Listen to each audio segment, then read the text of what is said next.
कहीं ना कहीं झुकना पड़ा हो, लेकिन आपने अपने आप को टूटने नहीं दिया।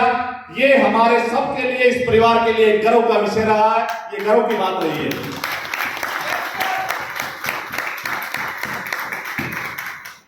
और जो झुकते हैं वो वही झुकते हैं जिन पे फल लगते हैं, और जो झुकता है वो फल भी लगता है और कामयाबी भी मिलती है। क्योंकि सहनशील बहुत बड़ा शब्द अपने आप में, लेकिन ये सब में आ नहीं पाती है। लेकिन अलेक्सियन में मैंने देखा ये कूट कूट के भरी हुई है। परिस्थितियां कैसी भी रही हो, लेकिन आपने अपने आप को झोंका, हवा का आया, चाहे आंधी का आया, चाहे तूफान का आया, आपने अपने आप को उस समय शांत कर लिया या आपने अपने आप को चुप कर लिया, लेकिन वो समय चला गया और आप बिंदास खड़े रहे। यही हमारी ताकत है, यही इस परिवार की ताकत है जो हमें आगे तक लेके जाएगी। यही हमारे आने वाले पीढ़ियों की ताकत है जो हमें कामयाब भी करेगी और कई पीढ़ियों को कामयाब करेगी। क्योंकि आप जो नींव रख रहे हैं वर्तमान समय में, ये नींव सिर्फ हमारी नहीं है, ये नींव आने वाले हमारी कई पीढ़ियों की नींव है। और कई पीढ़ियों की अगर नींव रखी जाती है तो उसके अंदर टाइम लगता है, उसके अंदर संघर्ष भी करना पड़ता है, उसके अंदर कुर्बानियां भी देनी पड़ती है, उसके अंदर समझौते भी करने पड़ते हैं, उसके अंदर संयम भी रखना पड़ता है। क्योंकि ये कामयाबी सिर्फ आपकी कामयाबी नहीं है, ये कामयाबी आने वाले आपकी कई पीढ़ियों की कामयाबी है। और कई पीढ़ियों की कामयाबी लेने के लिए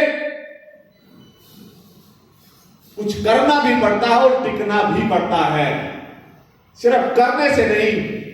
आप क्रिकेट खेलते होंगे, क्रिकेट देखते होंगे, आप कोई अदर खेल देखते होंगे, आपने देखा होगा कि गेम में कई बार टर्निंग पॉइंट आते हैं, लेकिन बाजी हमेशा वही जीतता है जब टर्निंग पॉइंट आता है उसके हारने का या जीतने का। उस समय संयम रख के अपने आप को उस गेम में बनाए रखे, वही उस खेल का विजेता होता है।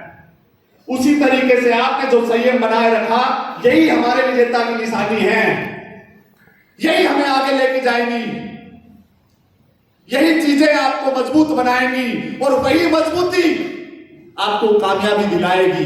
क्योंकि जब आप मजबूती के साथ आगे बढ़ेंगे, दुनिया की कोई ताकत आपको रोक नहीं पाएगी, दुनिया की कोई ताकत आपको असफल नहीं कर पाएगी। इन 4 साल में रियल में मैं सोचता हूं कई बार, और जब सोचने लगता हूं तो रात के 2 भी बज जाते हैं, 3 भी बज जाते हैं।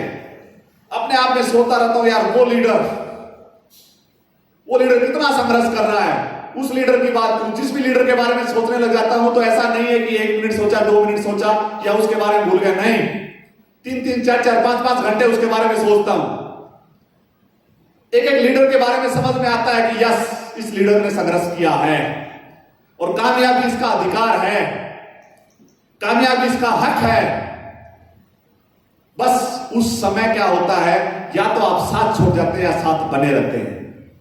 जब साथ छोड़ जाते हैं तो मेरे वो सपने मेरी आंखों में ही रह जाते हैं जो आपके लिए आपके मैनेजमेंट ने, आपकी कंपनी ने या मैंने देखे होते हैं। और जब साथ रहते हैं तो उन सपनों को हम मिलके एक ना एक दिन पूरे जरूर करते हैं। डायरेक्ट सेलिंग इंडस्ट्री कोई खेल नहीं है, दुनिया ने इसको खेल बनाया। ये लोगों को कामयाब करने की इंडस्ट्री है, लोगों को रोजगार देने की इंडस्ट्री है, लोगों को सक्सेस करने की इंडस्ट्री है, अगली कई पीढ़ियों तक का इंतजाम करने की इंडस्ट्री है। लेकिन बहुत सी कंपनियों ने आके डायरेक्ट सेलिंग की आड़ में ऐसे गोरख धंधे किए कि समझ में भी नहीं आता डायरेक्ट सेलिंग हकीकत में है क्या। लेकिन हम अगर अपने सिद्धांतों पे चलेंगे,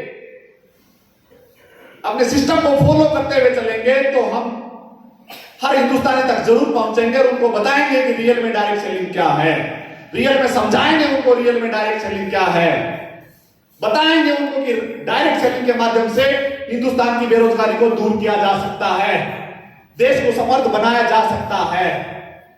लेकिन उसके लिए टिकना पड़ता है, उसके लिए समझना पड़ता है, उसके लिए विजन क्लियर करवाना पड़ता है। अगर विजन क्लियर नहीं होता है तो फिर आप पहली चुनौती का भी मुकाबला नहीं कर पाते हैं। विजन आपके पास अगर स्ट्रॉन्ग नहीं है तो पहली मुसीबत का भी सामना नहीं कर पाते हैं, और आप पहली मुसीबत या चुनौती या समस्या आते ही आप ढेर हो जाते हैं। आप पहली मुसीबत के सामने जब हार मान जाते हैं, वो हार पहली मुसीबत के लिए नहीं है, वो हार आपकी जिंदगी के लिए है। क्योंकि किसी एक सिस्टम में आप पहली चुनौती का सामना नहीं कर पाए तो दूसरे सिस्टम में कैसे कर पाएंगे?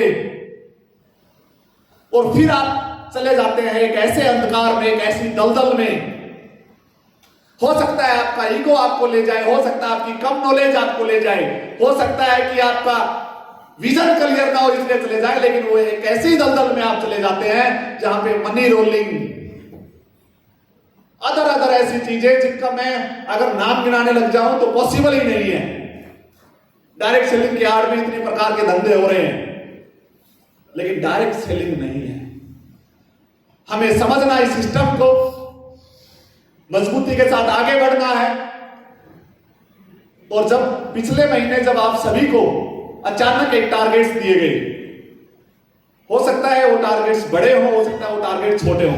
मैं ये भी नहीं कहूंगा वो टारगेट बड़े थे, मैं ये भी नहीं कहूंगा वो टारगेट छोटे थे।